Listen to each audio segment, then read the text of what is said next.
तो hello guys, welcome back to my channel. तो अब मैं स्टार्ट कर रही हूँ एक सीरीज़ किस बात का भाई। देखो, बोर्ड्स आ रहे हैं तो बोर्ड्स के टाइम लास्ट में हमारे कुछ ऐसे दोस्त नमूने होते हैं जो बोलते हैं कि बैन प्लीज़ इस चैप्टर का इंपॉर्टेंट बता दे, या इस चैप्टर को या इस टॉपिक को 5 मिनट में एक्सप्लेन कर दे ऊपर ऊपर से। तो उसी लिए मैं अब पूरे एक चैप्टर को कुछ ही मिनटों में एक्सप्लेन करूँगी। यही सीरीज़ चलती जाएगी। रोज़ हमारी हिस्ट्री और पॉल साइंस की एक एक चैप्टर मैं कुछ कुछ मिनटों में ट्राई करूँगी, ज़्यादा से ज़्यादा 5-6 मिनटों में कि क्लियर हो जाए। ठीक है, तो आज मैं स्टार्ट करूँगी चैप्टर 8 पॉलिटिकल साइंस का जो सेकेंड बुक है, रीजनल एस्पिरेशन। मैं यहाँ से क्यों स्टार्ट कर रही हूँ, क्योंकि मेरे प्रैक्टिकल फाइल यहाँ से है, तो मैं यहाँ से कल से मैं चैप्टर 1 से स्टार्ट करूँगी पॉल। और चलो ऐसे ही हमारा 1 मिनट भी दिया, तो स्टार्ट करते हैं हम रीजनल एस्पिरेशन। सबसे पहले रीजनल एस्पिरेशंस हमारे होते क्या है। रीजनल मतलब अकॉर्डिंग टू मतलब बाउंड्री वगैरह, रीजन एक रीजन, जैसे पंजाब हो गया, राजस्थान हो गया, एक रीजन। एस्पिरेशंस यानी डिमांड। तो हम जानेंगे कि जैसे जब हमारा मतलब वो हुआ था, पार्टीशन हुआ था 1947 के बाद, तो कैसे डिफरेंट रीजन्स आके अपने एस्पिरेशंस को रख रहे थे, ऑटोनॉमी रख रहे थे कि हमें या तो इंडिया के साथ रहना है या विथ स्पेशल ऑटोनॉमी, या तो हमें बाहर जाके। तो हम जानेंगे कि कैसे यूनियन जो है इनके साथ डील कर रहे थे।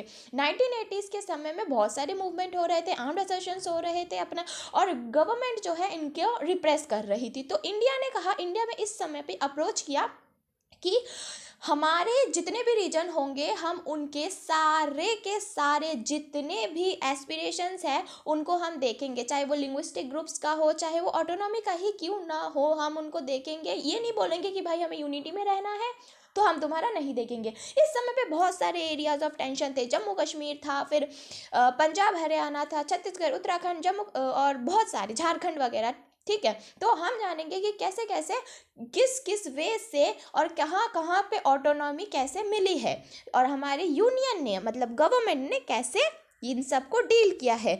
तो बहुत सारे कॉम्प्लेक्स इशू थे। ऐसा ही कॉम्प्लेक्स इशू सबसे पहले बात करते हैं हम जम्मू और कश्मीर के बारे में। तो भैया, जम्मू और कश्मीर का जो इशू है वो बहुत ही कम्प्लेक्स सा सिस्टम है। उसमें दो, एक तो इंटरनल और एक एक्सटर्नल इश्यूज थे। एक्सटर्नल इश्यूज ये था कि जो कश्मीर वाला रीजन है वो पाकिस्तान में जाना चाहिए या इंडिया में जाना चाहिए, इस चीज़ को लेके। और जो सेकंड हमारा इंटरनल इशू है कि कश्मीरियत को कैसे अपना, अगर वो मिल भी जाए तो कैसे अपना उनका अलग से स्टेटस या क्या होगा। तो ये था हमारा इंटरनल प्रॉब्लम। तो अब हम जानेंगे कि कैसे कैसे क्या क्या हुआ। तो हमारे जो जम्मू और कश्मीर में हमें पता है 3 पॉलिटिकल सोशो पॉलिटिकल रीजन्स थे, जम्मू कश्मीर लद्दाख। ठीक है, ये थे। अब हम यहाँ पे देख लो कि कैसे कैसे कहाँ कहाँ पे है। अक्साई चीन वाला रीजन, पाकिस्तान ऑक्यूपाइड मतलब पाक ऑक्यूपाइड कश्मीर। ठीक है, ये सारा आप देख लो मैप में। तो मैं आगे बढ़ती हूँ कि कैसे कैसे क्या क्या कहाँ पे क्या हुआ।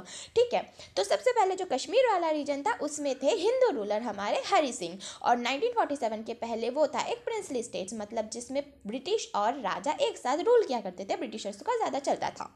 1947 के बाद जब हमारा ये जो मतलब पार्टीशन होने वाला था, ब्रिटिशर्स चले गए, तो प्रिंसली स्टेट को उन्होंने बोला या तो तुम इंडिया के साथ जुड़ो, या तो पाकिस्तान के साथ जुड़ो, या तो अपनी खुद की ऑटोनॉमी बना लो। हरि सिंह को था अपना प्रिंस, मतलब अपना जो स्टेट था, अपना थ्रोन था, उससे बहुत प्यार था। तो हरि सिंह ने कहा ना, मैं पाकिस्तान में जाऊँगा, क्योंकि पाकिस्तान में है मुस्लिम रूलर्स, मतलब मुस्लिम ज़्यादा मेजोरिटी में है, अगर मैं जाऊँगा तो मेरा थ्रोन तो भाई गया मेरे हाथों से। इंडिया में जाऊँगा तो नेहरू जी हमारे डेमोक्रेसी के नाम पर मेरा थ्रोन ही फेंक देंगे।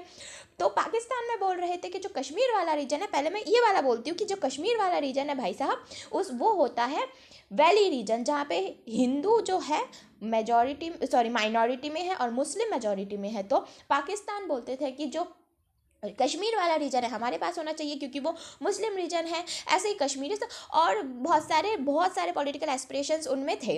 तो सबसे पहले जो हमारे नेशनल कांग्रेस है, शेख अब्दुल्ला जी, वो मतलब वहीं पे है कश्मीर का नेशनल कांग्रेस। शेख अब्दुल्ला जी वो महाराजा से बहुत नफरत करते थे, पाकिस्तान में जुड़ना नहीं चाहते थे, क्योंकि उनको लगता था पाकिस्तान एक नॉन सेक्युलर ऑर्गेनाइजेशन है जो मुस्लिम को ज़्यादा पावर देती है।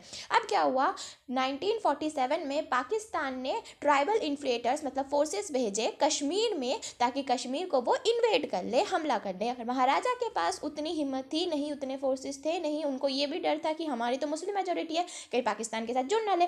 वो गए इंडिया के साथ हेल्प मांगने। इंडिया ने बोला भाई हम तुम्हारी हेल्प करेंगे अगर तुम हमारे साथ इंस्ट्रूमेंट ऑफ एक्सेशन साइन करो, मतलब इंडिया में मर्ज हो जाओ। तो महाराजा ने कहा कि हाँ हमें प्लेबिसाइड भी चाहिए लेकिन हम साइन कर लेंगे, हमें प्लेबिसाइड चाहिए मतलब हम वोट से फैसला करेंगे कि हमें रहना है या नहीं रहना। इसी तरह दोनों पार्टियां मान गई और उनके बीच सुलह हो गया और इंडिया मतलब कश्मीर इंडिया में जुड़ गया।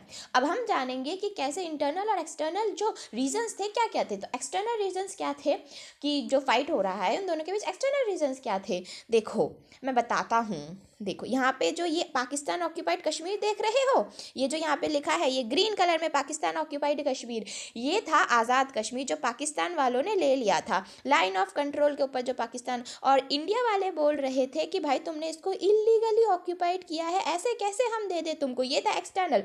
अब इंटरनल में क्या आता है, जो हमारा कश्मीर वाला रीजन है जो अब ज्वाइन हुआ है, अब तुम उसको क्या स्पेशल ऑटोनॉमी दोगे। तो ऑटोनॉमी दी गई 370 की। 370 के अंडर उनको ज़्यादा ऑटोनॉमी स्पेशल पावर दी गई, कॉन्स्टिट्यूशन खुद का उनका बना, खुद का फ्लैग बना, ठीक है। और इंडिया में जितने भी रूल्स लगेंगे वो डायरेक्ट जम्मू कश्मीर पे नहीं लगेंगे जब तक कश्मीर वाले जो है वो एग्री नहीं करते उस रूल के ऊपर।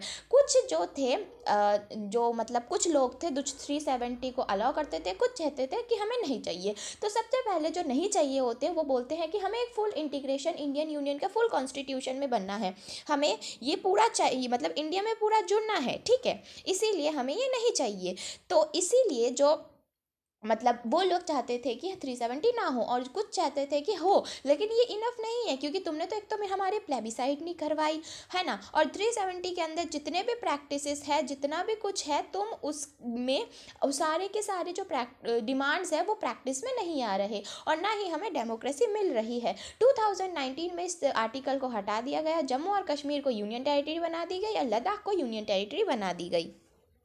अब हम जानेंगे कि 1948 के बाद पॉलिटिकल क्या मतलब पॉलिटिक्स में कौन कौन आया। सबसे पहले 1948 में आए हमारे शेख अब्दुल्ला जी, जिन्होंने बहुत सारे लैंड रिफॉर्म्स किए है ना, और मतलब जो ऑर्डिनरी पीपल थे इससे बहुत खुश थे। लेकिन अब सेंटर और स्टेट में ये घमासान युद्ध चलती रहती थी, मतलब एज अ कन्फ्लिक्ट चलता रहता था कश्मीर को लेके कि स्पेशल ऑटोनॉमी दी जाए या नहीं दी जाए। 1953 में इंदिरा गांधी जी ने इनके पार्टी को डिसमिस कर दिया गया, इनको डिटेंशन में डाल दिया। तो इलेक्शन जो है उसके बाद कश्मीर में उसमें बहुत सारे करप्शंस होने लगे थे और जो शेख अब्दुल्ला जी है उनको नेशनल कांग्रेस से हटा दिया।